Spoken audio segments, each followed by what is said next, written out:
Dhugaayyo jallates abbaan dhugaadhaaf kasaan nabu. Akkuma gumaa naabotee baase Waaqayyo gumaa lammii koo hin baasa. Biyyi lafaa kun hundaaf mijataa miti. Isa tokkoof guutee isa tokkotti immoo hir'atee jira. Isa miidheefis isa miidhameefis guyyaan jira. Miidhamtoonni immoo har'ayyuu garaan isaanii gubatoodha. Waaqayyo madaa dhalootaa kana hin fayyisa.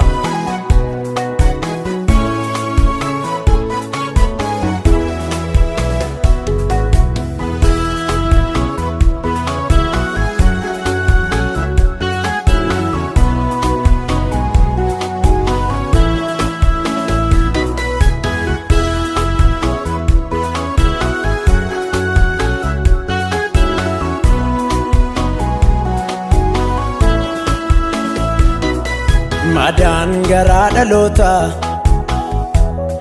ammarraatti fayyuu hin dandeenye. Miilla keenyatu nu naafate kakuu keenya bira hin geenye. Madaan garaa dhalootaa ammarraatti fayyuu hin dandeenye. Miilla keenyatu nu naafate kakuu keenya bira hin geenye. Michuun keenya si duwwaadha al tokko nu milladhu. Caal jettee nun ilaaline gaaffii keenyaaf deebii laadhu. Yooti dubbatte malee hayyoonni jechan qabani. Lammiin si qabuun badu aadaraan hunneessini.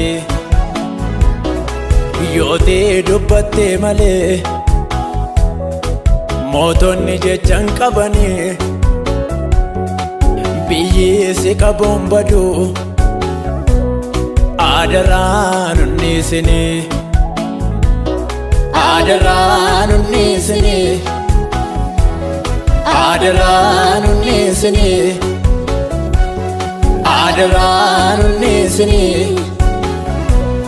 Karaa laalaan nu hambisini. Aadaraan hunneessini. Aadaraan hunneessini. Aadaraan hunneessini. Karaa laalaan nu hambisini.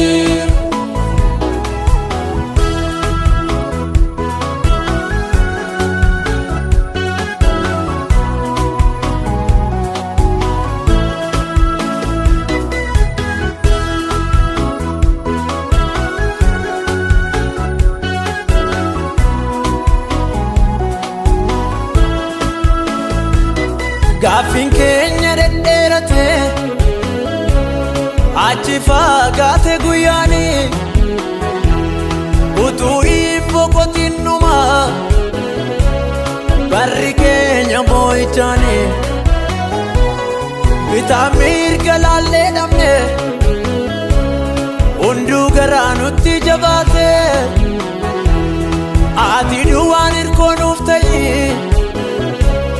garaan keenya si dheebote. Gaaffiin keenya dhedheerate achi fagaate guyyaani. Utuu hin boqotin dhuma barri keenya boo'ichaani.